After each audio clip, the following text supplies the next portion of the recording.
good to be here. So I'm a professor at Pace University in New York, in Manhattan, downtown Manhattan. The school's a little over 100 years old, and it's started as a business school, but we have 6 schools and colleges now. I'm not a typical academic. I did a lot of things before. I started working on Wall Street trading. I took off to go sailing for a few years. Started a woodworking company, an import company.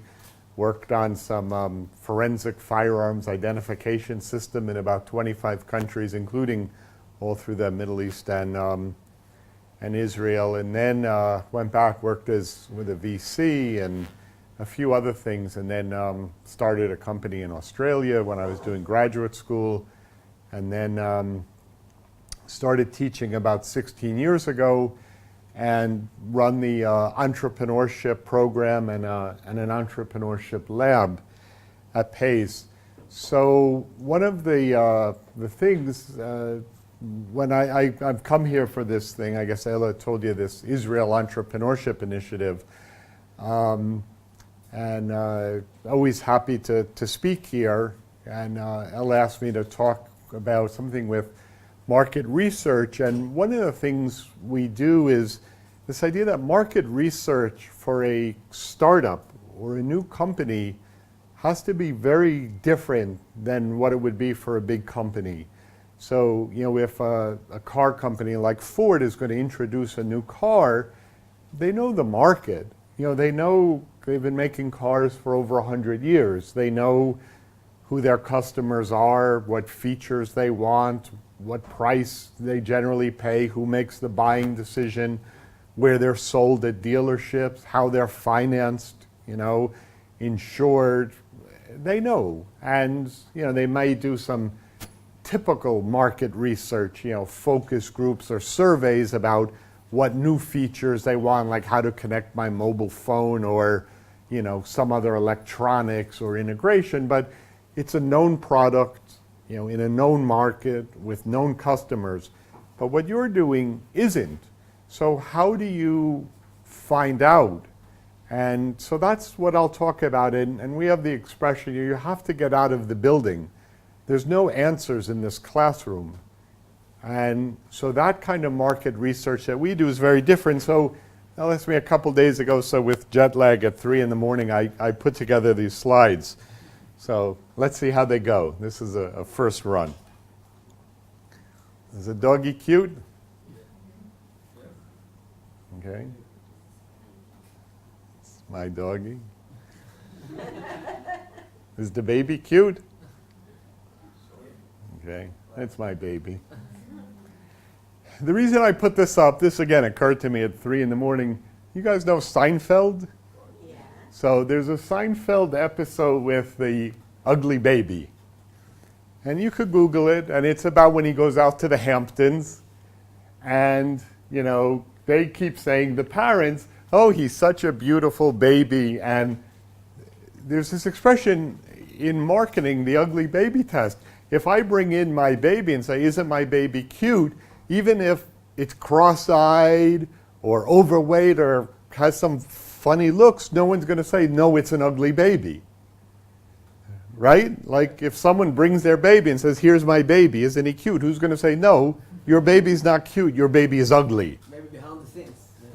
Well, they don't, and the point is that was this whole Seinfeld episode, is nobody would say the baby was really ugly, but nobody would say, the baby is ugly. There's Jerry and Elaine looking like shocked, but has to say, oh, he's so beautiful.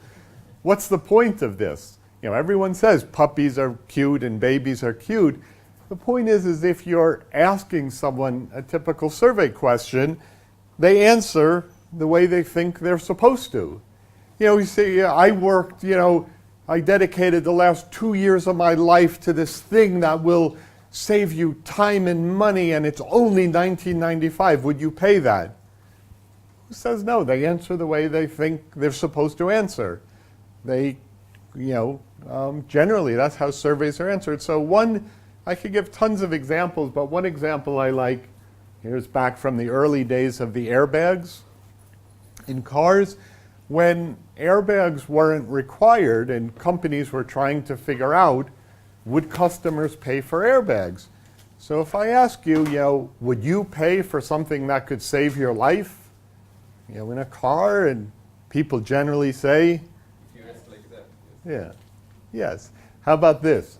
Would you pay for a passenger side airbag to save your spouse's life, your husband's life, or your wife's life? Yes or no? How about this question? Would you pay more for a fancy stereo system than you would for a passenger side airbag? Yes or no? Pay more for the stereo system. Okay. So people answer questions the way they think they're supposed to. So what Ford did is they knew people would do that, so they did something called Conjoint Analysis. And what they did is they took lots of pictures of the car with different options at different prices and showed it to different people to see which they would select. And by showing them all these different choices, they were able to narrow down what people would pay. And what they found out is people would pay $400 to $500 for the high-end stereo and about $100 for the passenger side airbag. So what they learned is people will pay more for a stereo system than they would to save their husband or wife's life.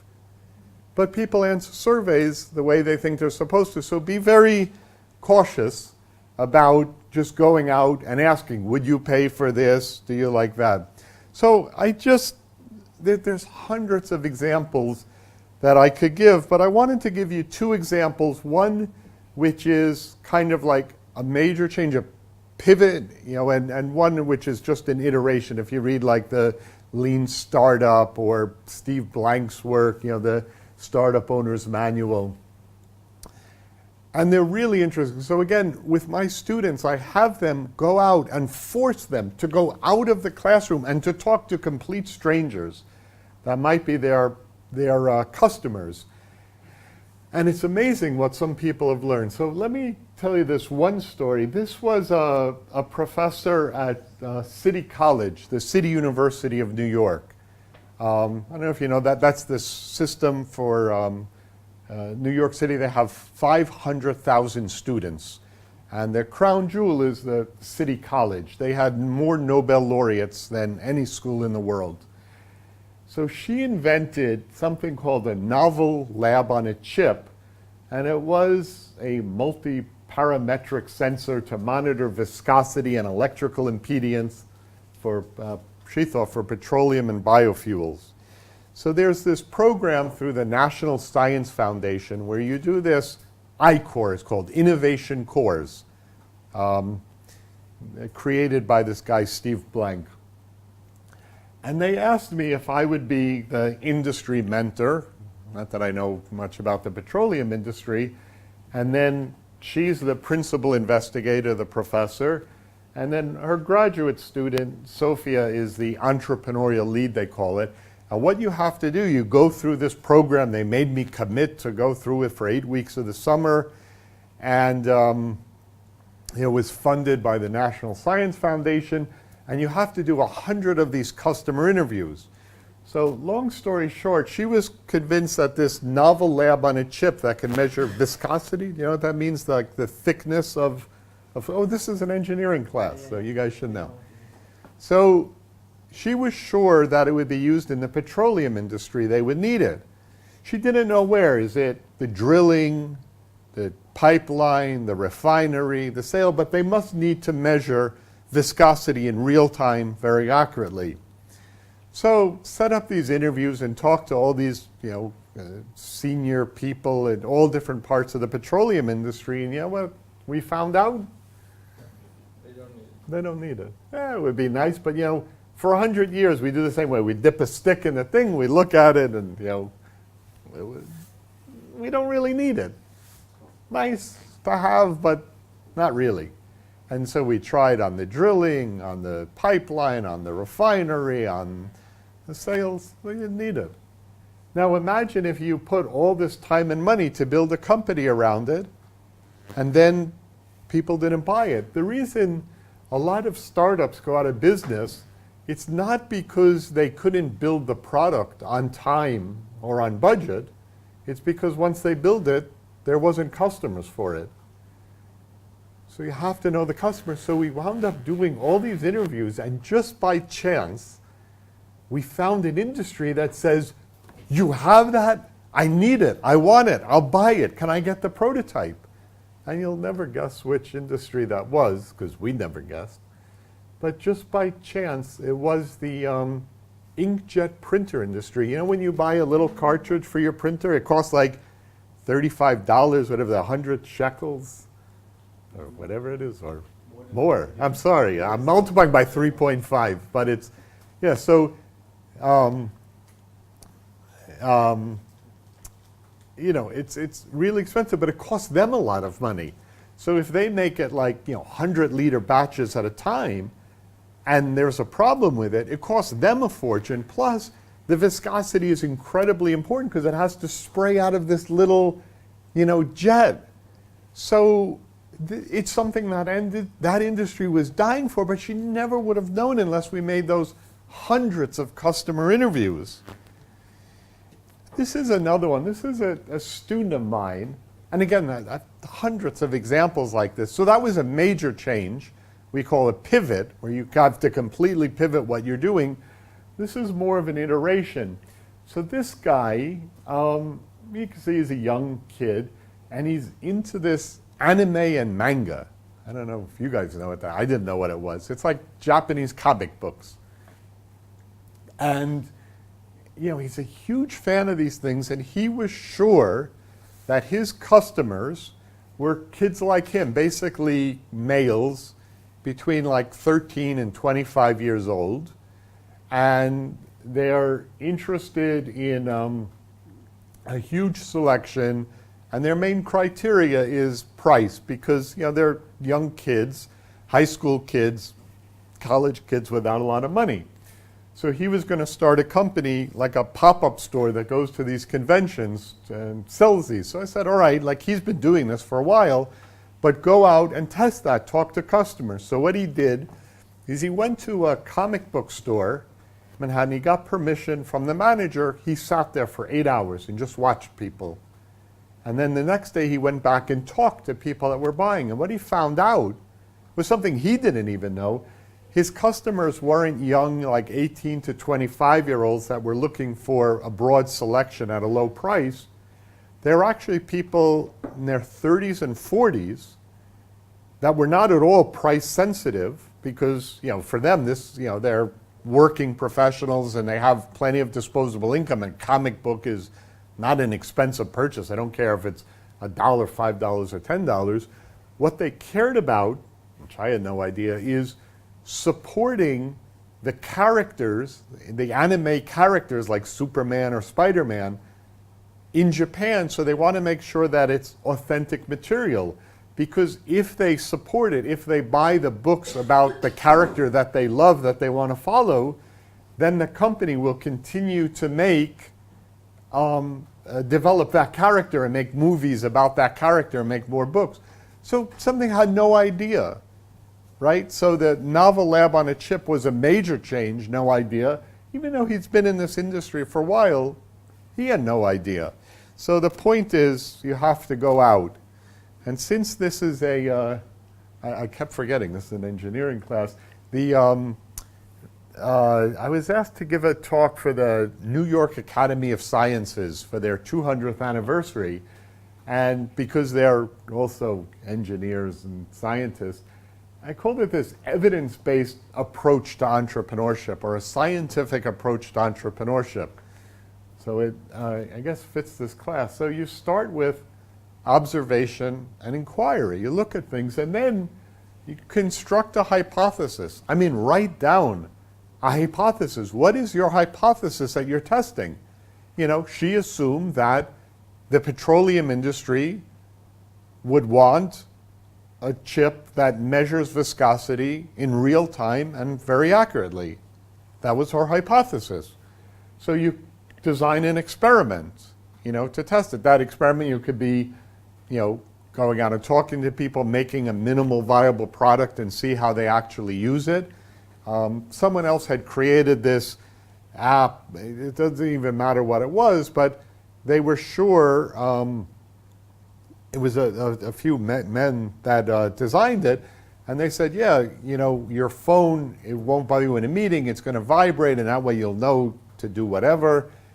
And they never talked to any women. Women say, we don't keep our phone in our front left pocket, so we won't feel it vibrate. It's in our bag, so we need to do something else. Or someone made a product, a holder for a phone, and you just talk to people, and they'll say, yeah, it sounds nice, okay, I'd use it. Then he made one, just out of carving I think it was a bar of soap, and when he gave it to people, like, I'm left-handed, and no, this doesn't work for left-handed people. You would never know until you talk to people and put in their hands. So that's the construct, design the experiment. Then go out and talk to people, not Google things, not sit around, and then analyze the results. And either you pivot, you'll make a big change, or iterate, or proceed along the way. So I get it down to these 3 questions that seem simple, but they're actually not. So the first thing, you're trying to determine 3 things, really, is 1, who exactly is the customer, or what we would call the archetype customer. Like, you think you know who it is. Like, she was sure it was the petroleum industry. It wasn't. He was sure it was 18 to 25-year-old kids. It wasn't. So the first thing you have to do is figure out who exactly is my customer. And in many cases, it's not who you think it is. Then the second thing you have to figure out is what specifically is their problem or their unmet need, right? A problem we talk about like an aspirin to solve a pain point, or a vitamin pill, like some benefit, like for an unmet need. And a lot of times it's not what you think the problem is, but do they consider it to be a significant problem, or say, that would be nice to have? And if they consider it significant, do they have the desire to act? Because sometimes, I'm sure here at the university, there's some old systems, there probably could be a better IT system to register for class, but who wants to get rid of the old legacy computers or all the bureaucracy to get something done at a university? Could be very difficult, so they may not have the desire to act. But even if it is a problem, and they know it's a problem, and they have the desire to act, do they have the means to act, the authority or the budget, right? Especially at places like universities.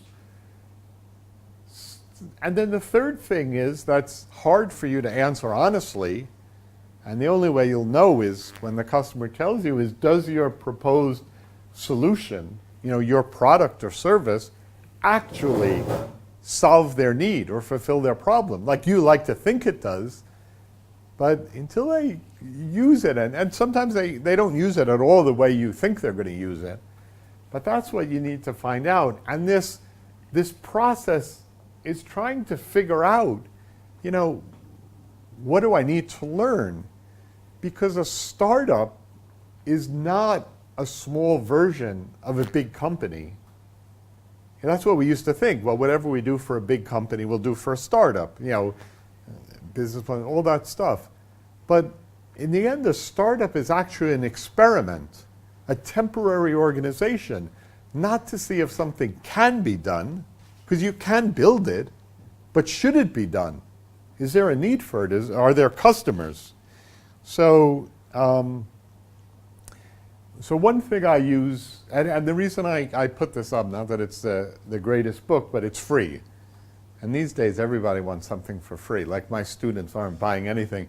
I have a group, the Global Entrepreneurship Program, a group from France and China, and they're coming in, and I put a couple books in the Entrepreneurship Lab, and my assistant wrote me an email yesterday, they're trying to photocopy the whole book. I can't let them do that, can I? I'm like, yeah, nobody buys books. So this book you can actually download for free legally, even from Amazon.com. You could buy it, but they have it for free, or just go to talkingtohumans.com. So the whole idea here, so this guy, so Steve Blank, you should know he wrote the foreword, but this guy Frank Romanovsky is kind of my counterpart at NYU. So there's a few cartoons. So you could read the book. It's like, 80-something pages, I think. But these are just a couple cartoons that I put in. Sometimes I have the class read it. So the guys in the red shirt are the entrepreneurs, right? So what they're saying is, you read from the left to the right in English. If I were, that's the way comics work. If I were our teenage girl target, I would love our new product. Have you actually talked to any to make sure? What? And leave this room? Right, so this is the typical startup room, right? You got the pizza, you got the Post-it notes on the wall. So these guys are sure that the teenage girls are going to love his product. And how about this one? Again, with the red, right? You really think the idea is cool? I can't wait to tell my co-founder that we're ready to quit our day jobs. And this guy says, well, I was talking about this iced coffee, but sure, your idea is cool too. Talk to customers. What do customers have to do with the product we eventually want them to buy? This is actually called the engineer's dilemma. Have you heard that term, the engineer's dilemma? No. Why give the customer what they want when we know what they need? It's kind of a joke, but it's, they think you know better because you're the engineer, right? There's only a couple more. How was the customer interview? Great. I learned from my grandmother's bridge group that our dating app should have a rotary phone version. You know what a rotary phone is? The old phone where yeah. So for a dating app, why was he talking to his grandmother's bridge team, right? You got to talk to your potential customers. Before we get to our risky assumptions, that could crater our entire business, what do you think about the font color on this packaging burst? Right? That's not the kind of thing you need to talk to people about. Well, what are the big risky assumptions? And here's one of the favorite ones. I've been told I need to get candid, unbiased feedback on my startup idea. We love this idea, and we're so proud of you, son. That's the, right, going to the parents. You need the budgets. Well, the idea is if you ask your parents, of course, they're going to be proud of you, right? So, yeah. And why are, according to Yossi Vardi, why are Israelis so innovative and coming up with all these new ideas and pushing themselves so hard? Because their parents said, what? A Nobel Prize is too much to ask for? And one of the last ones. So be completely honest and tell us what you think of this product that we've slaved over nights and weekends without sleep or a salary because we think it's such a cool idea. So what are they going to say, right? We slaved over it. We think it's so good. As I said at the beginning, they're going to answer the way they think they're supposed to. Or again, with the parents, they're going to say, we're proud of you. And this is the last one. This is maybe a harder one to understand. I'm seeing a pattern here. We just need to talk to 1,385 more people before we have enough confidence to make a decision, right? So everything's in yes, right? So do they have enough to make a decision? No, but a lot of times, we sometimes call it paralysis by analysis. They're afraid to get out of their little world and jump out into the real world and actually do it. So, these do's and don'ts, I don't want to just read through the list, but, first, go in prepared, know your goals and questions ahead of time, This whole thing gets to, when you go out, you don't want to have a list of questions. And you could just go to talkingtohumans.com and download all this. But you're not going out with a list of questions. You're trying to have a conversation. and you really want to know everything about the person. Like, and sometimes it sounds silly, like, what papers do you read? What websites do you read? How do you get to work? Do you take the bus? Do you drive? Do you take one of those electric motor bicycles that run me over? Really get to know the customer, because you'll learn about that archetype and what their needs are and how they're making their decisions. So what I'm trying to say is, don't think about it as a survey, as a questionnaire. Have some general questions or areas you want to cover, but it's really a conversation. They should do 90% of the talking. So that's the customer. So here's some assumptions exercise. My target customer will be. That's a critical thing. How do you describe your primary target customer? The problem my customer wants to solve is. What does your customer struggle with, or what need do they need to fulfill? My customer's need can be solved with. Again, does your product actually solve their thing? Why can't my customer solve this today? The measurable outcome my customer wants to achieve is. My primary customer acquisition technique will be. And then see if, can you really answer these questions? Because that's what you're trying to get to, not a list of, would you pay $19.95? No, I'm a cheap bastard and your product is overpriced. No one's going to say that. My earliest adopters will be, I will make money by. How are you actually going to make a sale? My primary competition will be, et cetera. And then, these assumptions, what will crater the business model? Not the fun text on the book, in the comic, but, it'll be these things. And you want to, what are those assumptions that if you got wrong, your business may fail? And so these are the two books I mentioned. What's interesting is Eric Ries actually went to Steve Blank for a loan, and Steve said, come to my class at Berkeley, and if you do well, I will. And it turned out to be his best student. He wrote this, very good selling book, The Lean Startup, easy to read. This one is not kind of one you just read cover to cover. It's like an owner's manual. You only read the part you need. And again, the methodology, the central premise, is not can the product be built, but should it? So he talks about, this is where everyone normally starts, is building a company. But what he's saying is we've been kind of doing this wrong all the time. What you really need to do, these are the 4 steps to the epiphany, was a previous book he wrote. You start with customer discovery. You're trying to discover who my customers are. Again, those 3 key questions. And then you go out and validate that those are actually my customers, the oil industry or not. And that's actually their problem. And this actually solves it. And if it doesn't, you pivot and you go back and you look for the next group. Eventually the inkjet printer group.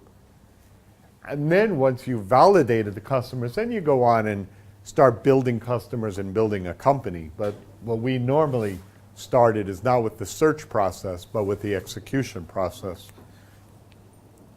And is this business model canvas, I won't go into, but at the very center of it is the value have you guys heard of the business model canvas? No? Okay.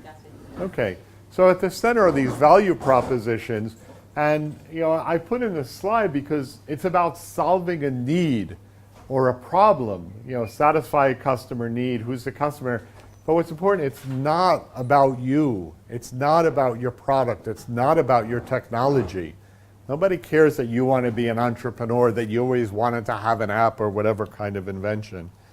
And okay. Oh, I thought it was okay.